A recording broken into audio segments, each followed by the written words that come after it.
So these are the materials needed: the fabric, the button, the hook and eye, the toothpick, needle with thread, and the scissor. This is the hook and eye, and this is how to attach hook and eye.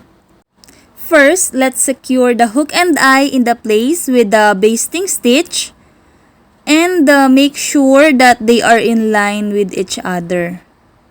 And then after the basting stitch, let us now sew around circular end with a buttonhole stitch. Repeat the circular buttonhole stitch until the end.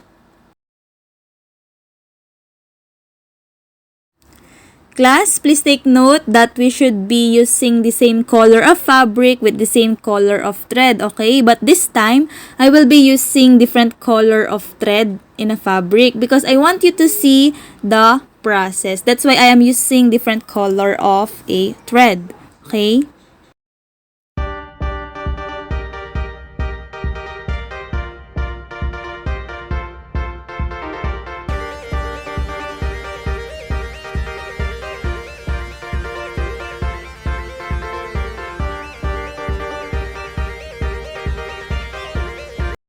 So at this point, we can now remove the basting stitch and continue to sew circular and with a buttonhole stitch.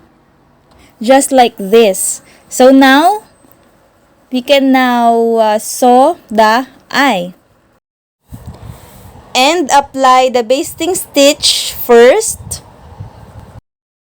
So again, let's sew around circular end with a buttonhole stitch, just like what we did in the hook.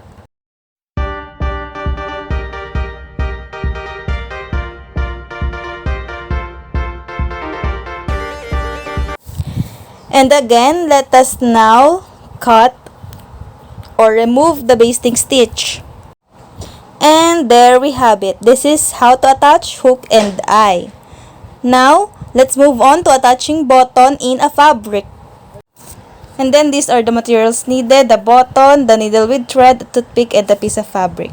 First, place a button in a fabric and sew up. After that, place a toothpick in the bottom of the button and then sew down. And through alternate sets of holes over the toothpick, make an X shape as a stitch. And then repeat an X shape stitch, just like this.